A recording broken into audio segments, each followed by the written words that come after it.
Hey, how's it going? I'm John Masters, Executive Director of Grassroots Community Network. And today we're going to have a little friendly debate about city ballot issue, City of Aspen ballot issue 2D, which is concerning the location and construction of city offices. If you don't think the city should have more offices or don't want either of these options, you're kind of out of luck, because this vote is on whether it's going to be in one location or another. And you have two choices. You got A and B. And A, and this, I get confused here because A you'd think was sort of like the original idea, but it's not. A is across the street from City Hall. This is a location across the street from City Hall. It's Marc Hunt's building that he's going to reconstruct or redevelop across the street, along with the building next door, which is where the Aspen Kitchen is. Is that right? Mm-hmm. Aspen Kitchen. And it's two of the floors of one of them and one of the floors of the other, and it's that kind of thing. But it's right across the street from City Hall. The option B is the Galena Plaza property, which the city owns, down next to next to the library, across from the library. It includes basically on top of the parking garage and the old ACRA offices, which are included in the proposal, and then a new construction that rises up above that, along with the Rio Grande building, where the Taster's Pizza is, and those will be connected with a walkway or something like that. So those are the two choices: A, Hopkins; B, Galena. And with me today are Toni Kronberg, who is in favor of option A, and Marc Friedberg, who is in favor of option B. I believe that's correct. Mm-hmm, that's correct. Okay, good. We agree on that. Good, great. Now, something we're a little confused about, and we'll get into this, is that this is whether this is an advisory vote or whether it is a, I think the point is it's not a statutory vote. It's not, it does not create a law. And I think in that way it's been a little confusing that that it's more of a citizen advisory vote. But I think we'll get into that actually this vote does tie the hands of the city in the decision. So we're going to start with Toni, and Tony's going to tell us why option A is preferable. Well, John, first I'd like to thank Grassroots and you very much for hosting this debate between Marc, who represents or supports option B, and myself, who supports option A. This is really a huge, monumental decision that City of Aspen voters are going to make within the next 3 weeks. Basically, where do they want their new city offices?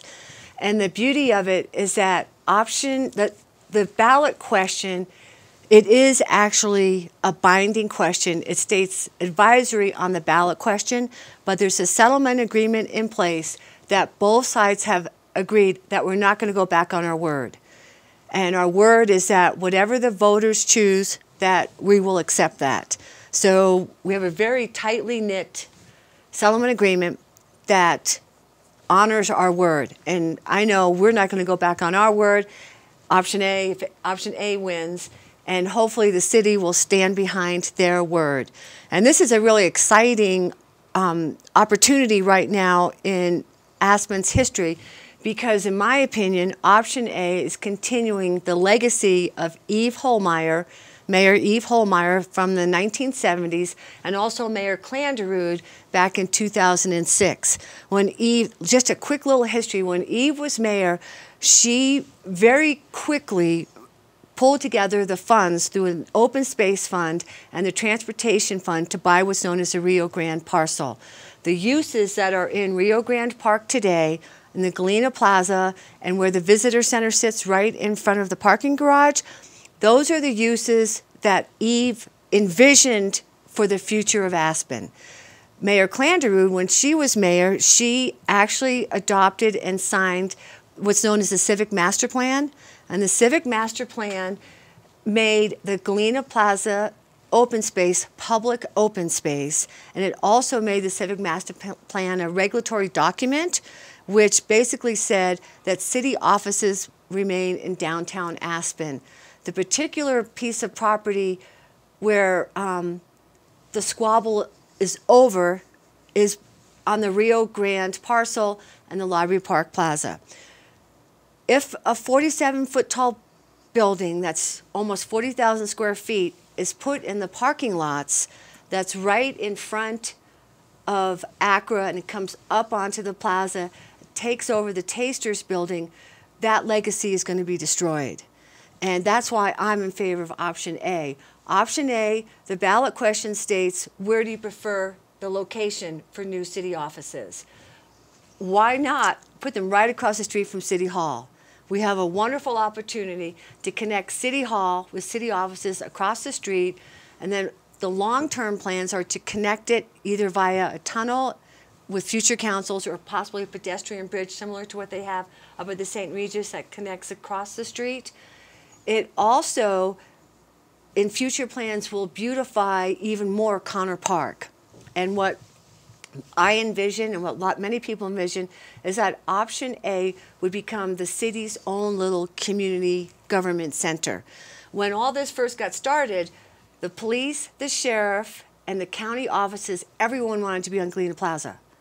And then the police, the sheriff, and the county listened to the community. The community said, we don't want a big building between our two parks. We don't want to lose our views. So they found homes elsewhere that they're really happy with. And now the city, we're fortunate enough now to have an either-or question. And option A, one of the beauties of it is it's a set contract price. It's $45 million, and that includes the land value. Option A also does not take away 21 parking spaces directly across the street from Rio Grande Park. Option A ensures that Tasters is going to stay in the building, as option B, that entire building is supposed to be turned over to city offices. It also saves, and this is my biggest goal, is to preserve the open space on Galena Plaza and eventually to stretch that green space over so that you have a beautiful view. You can actually look down into Rio Grande Park. And then I think that knowing the exact price, that it's $45 million, which includes the remodel of the armory, that is a given. That's a known for City of Aspen voters. The other thing is that having city offices directly across the street from City Hall, that actually saves $29 million in lost staff time. Back in 2014, when the city was thinking about putting everything all underneath one roof over on Galena Plaza, they conducted a study that said, we really need to have city offices and City Hall right in the same building or right next door to each other, because having to walk from City Hall over to Galena Plaza, which is 2.5 blocks over Main Street with a stoplight, it would cost taxpayers an additional $29 million. So option A, $29 million in lost staff time. over per year? No, I think probably over 20 years. Okay. And that, you can Google that. That is a link on the city's website. And then the option A, what's great about that is that that particular building, the former Daily News building, which is owned by Marc, is slated to be torn down. It's a scrape and replace. So instead of building a brand new building over on Galena Plaza, if we scrape and replace option A, the former Daily News building, then it gets connected to the top floor of 204 South Galena, which is where the kitchen is. So it's basically one roof. And So I think those are the main reasons as to why I think that option A is the best option. And then also the retail space. There are some people have been concerned, oh, we're going to lose retail in that building. Well, that building right now is affordable housing and then offices on the ground floor. The retail spaces are going to stay in the front because that's a City of Aspen code requirement that retail space has got to be in the front part of the building. So the city will still retain the tax revenue that's generated from those 3 retail spaces. And hopefully, I think I've covered all the reasons why option A. That's great. That's a good start. Okay, thank you, sir. and we'll dig into some details later. Okay. And Mark, tell us about the advantages of option B. All right. Well, let me preface that by mentioning that I've been in Aspen for 37 years as a resident, taxpayer, and voter. And I think this is, as Toni suggested earlier, probably the most important, if not one of the most important decisions that the city is going to make right now. My feeling is that because Aspen is so incredibly unique, like in the world, not just in the United States, where it has this incredible fusion of both athletic, environment, and culture, we need to ensure that our government buildings all represent the caliber of community that we have. I feel very strongly that a building with its own self-identity, as our City Hall, just as the Armory is now, is very, very important. And I think that the location next to the library, where it will only be 16.9 feet taller than the plaza, and in fact generate an additional 30% more open space because of the way it's physically going to be set on that property, is a worthwhile building to consider. We're not losing open space. I think that's paramount, and everybody should understand that. There will be some impact on views of Lower Red Mountain, mostly houses. Certainly the upper portions of the mountain will be totally visible. I think that 3-minute stroll with a very safe signal, traffic signal, between City Hall and the offices is not a problem. As you know, our parking structure is right there and adjacent to what would be the new building, and hundreds of people are making that walk every day into the core of town after parking in the structure. As we also know, we have an incredible parking problem in downtown, and having those offices accessible to the public with the parking structure right there does, to me, make a lot of sense. If you look at the costs of the 2 proposals, A and B, the proposal is to spend money on 40,000 square feet for option B and 37,500 for option A. Right now, the costs that are estimated are 46 to 49 million on A and 49 to 52 million, excuse me, on B, I beg your pardon, and 49 to 52 million on option A. Now, we just recently had appraisals that were generated on the Hopkins property, and the way it stands right now with the agreed contract price that the city has, the city could be faced with up to $7.5 million of value less than the appraisals have come in. That's for both the existing Hunt building and the value of the kitchen, which is suggested to be used for the additional space.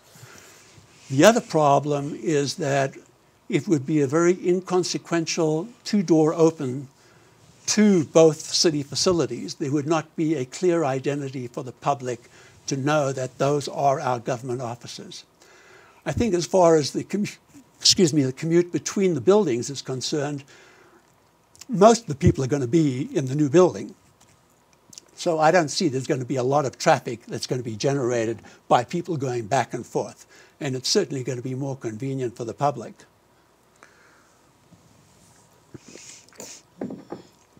So I think that when you start analyzing all the reasons why the city plaza, or the civic plaza that has the police station, the county courthouse, the new county office building, both of which, by the way, came in on budget. I know a lot of people are skeptical about whether the government can build on time and on budget. I feel confident that with the caliber of contractors, we can get a price that can be met in construction and basically give the city a place that will be dignified for employees. I think employee morale is very, very important. I think getting and retaining good employees in this very challenging area is something to consider, and I think it would be a much more happy workplace for everybody in the building by doing so. The current plans, incidentally, call for an expansion of the meeting hall that's in the Armory building right now, so the meeting hall would stay where it is.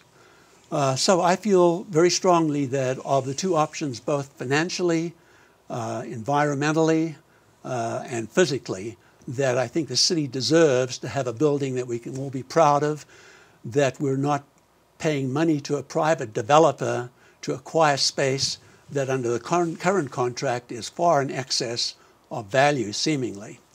And I would hope that the voters see why that makes more sense. Okay, thank you. I have a couple of questions. You guys have sort of different numbers for the cost of A. And B. And B, I'm not sure what you said B would cost. But A, you said it's stuck, it will be 45 million, that it has to be 45 million, and Marc says there's some sort of assessment? It's 49 to 52, including the remodel of the existing Armory building. Okay, including the Armory. And you're saying it's 45, including the Armory. Where are we getting? Where's the difference in these numbers? These numbers are represented by the city in the fact sheet that was published in the Aspen Times last week, and so I'm using those numbers as a reference. Okay, so those are current city numbers of 49 to 52 million for option A. That's correct. And why do you say it's 45? It is $45 million because that's what the city signed the contract with Marc Hunt for. So when you buy a house for $45 million and then you come to pay for that $45 million, you're not going to tell your buyer that now you're going to have to pay us $52 million because we added something else to the contract. A contract is a set price. It's a guaranteed price. Option A is contract price $45 million, and it includes a remodel of City Hall, and includes a scrape and replace of 517 Hopkins and a remodel of 204 South Galena. Which is the kitchen. Which is the kitchen. Option B does not have a set contract price. It's basically an open checkbook. Taxpayers have no idea how much they're going to be paying for option B. Option A, and that is really crucial, is option A includes the value of the land. Option B does not include the value of the land. The value of the land where Taster sits in that city office building, according to the assessor's office, is about $7 million, just the land value. But they already own it. They already own it. The city already owns the land. But when you go to value your house in construction, you don't take off the land value and say, this is the total value of my house. Even though you own the land and you're putting a new building onto the top of that land, the ultimate price tag includes the value of the land and the building that's on top of it. I would respectfully disagree with that.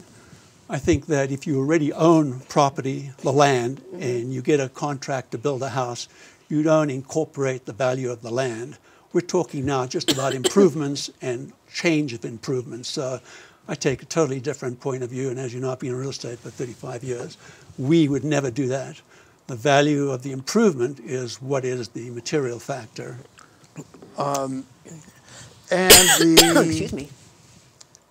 Option B is 3,000 square feet larger? That is the number that we've been given. It's 40,000 feet as opposed to the 37,000. And I might add, which is another important consideration, there are going to be common area expenses by going into the Marc Hunt property that the city will be liable for, which every commercial property downtown has, and it's estimated right now at about $115,000 a year. That's a huge additional cost for what? Going forward. Common area expenses that all the building commercial properties pay to the landlords for maintenance and all the things that go together with the building. So it's very important that the public understand that the city is buying a piece of real estate owned by a private developer, and they will have to pay some of the additional ongoing costs to maintain the property. And To the private developer? Hunt is the developer. Yes, but they're going to have to pay those ongoing fees to the developer? Aren't they going to Yes. own the property? No, they'll own the property they buy, but they will still participate, just like condominiumized spaces are. You still participate in the common area expenses. Because Marc owns other property that's... Or the retail space. Oh, the retail space downstairs. He's going to retain all the retail space. And another important factor, Tony, is that it's 83 feet next to the library that goes across. And I paced off the dimensions this morning of the kitchen building. And we're essentially talking about the same kind of square footage in terms of visual impact. So I think they're very comparable. If you go to Galena Plaza and you go to the library, there's only going to be 83 feet of that space where you're going to have a 16'9" building, not 47. It is actually going to be 45 from grade, but there's a 25-foot change in grade from the Galena Plaza down to the Rio Grande property. So visually, all of us in town are not going to be looking at a 47-foot height building, and I think that's very important that people understand that. So it's 45 or 47 from the street level down on Rio Grande. Mm-hmm. Yes. Correct. Whatever that street Rio is. Grande Place. That's Rio Grande Place. But from the plaza level, from the it's same as the library. The library is much taller from down below. It's actually going to be lower than the library. So the point of reference, if voters will go over to the property and stand there and look at the library, this is going to be actually lower than the library in terms of its penetration to that space. And remember, it's set back. It's not going to be coming in to the open space, which is actually the surface of the parking garage, which incidentally was stressed in the event that the city one day ever wanted to do some development on there.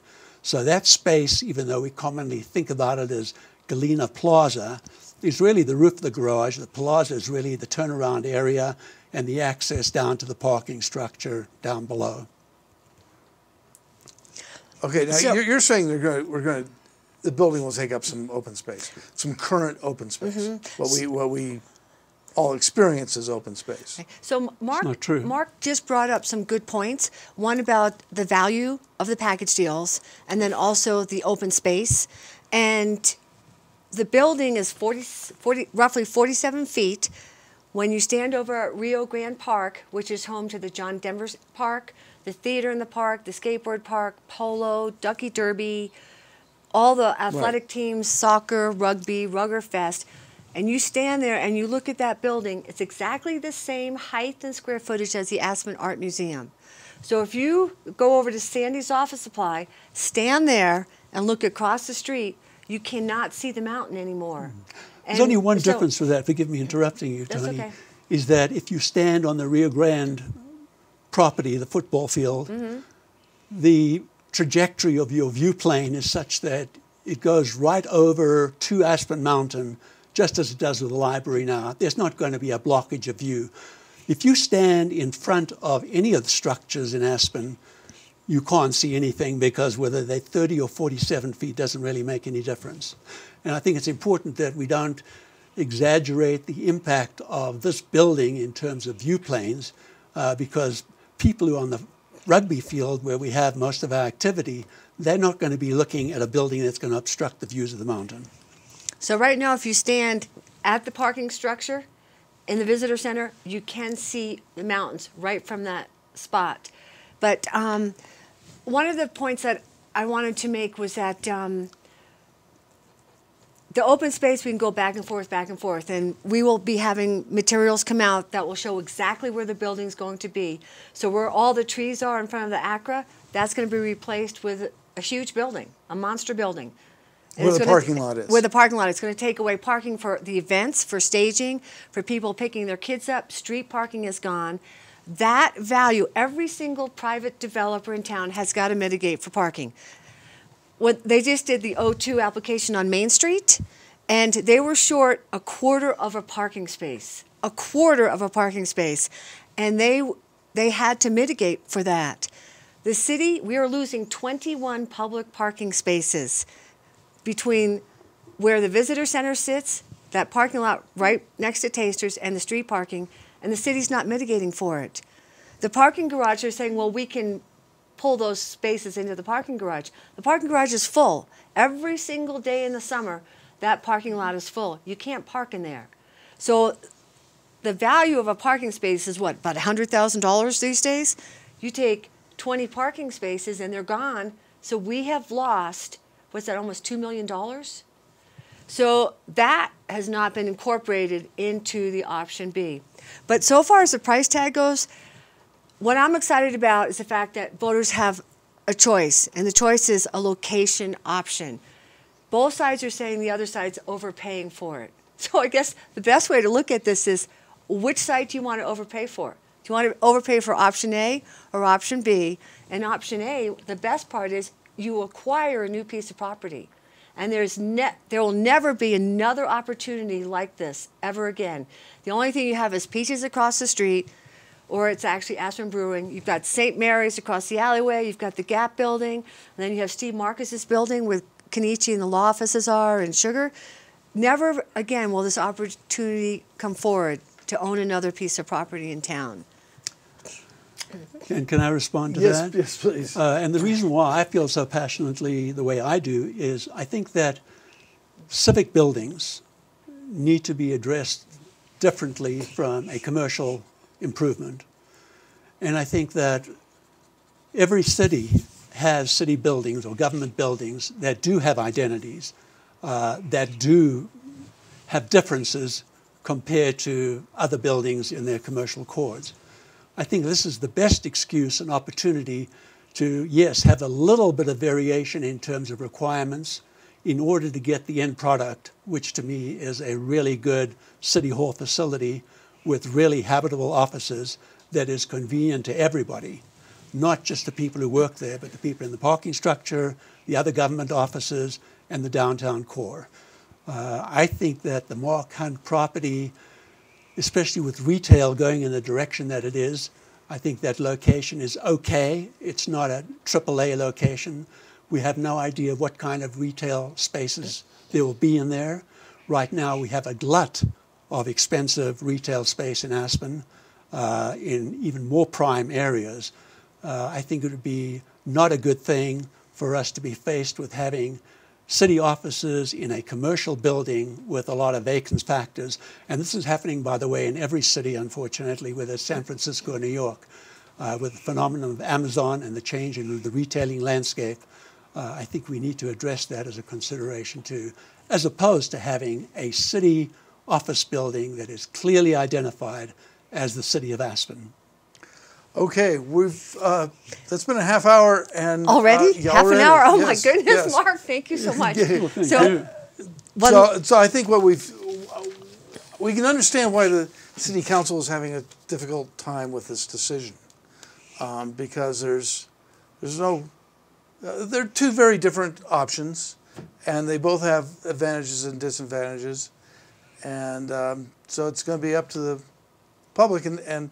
We've got like 30 seconds before we cut out. I want to make sure I thank the thrift shop for giving us a grant that enables us to do all this election coverage, including this program. So vote option A, build city offices directly across from City Hall. It's at a lower price tag. We save 21 public parking spaces, we save Taster, and we save the Galena Plaza public open space. Okay. And I would say clearly vote for the new city offices next to the library, which is option B, and it's actually a lower cost than option A, when you factor in the values that have already been assessed by a professional appraiser or appraisers in town to show that we're paying almost $7.5 million more than value established right now. Okay, well, thank you for watching. Thank you, Toni. Thank you, Marc. John. Thank you, Marc. Toni. Thank you. A lovely Thanks. civil conversation on this important topic. So Appreciate it. Just make sure you vote, no matter how you vote. But Get one out or there the and other. vote. It's, Exactly. Option On A. this issue as well as all the others. Yes. Okay. And so thank you very much for watching. And watch Grassroots, or go on to grassrootstv.org, or go to the Grassroots Community Network YouTube page. Follow us on Facebook, Grassroots Community Network Facebook. All these programs concerning our election, covering all the local issues and candidates, can be found through Grassroots. Thanks for watching.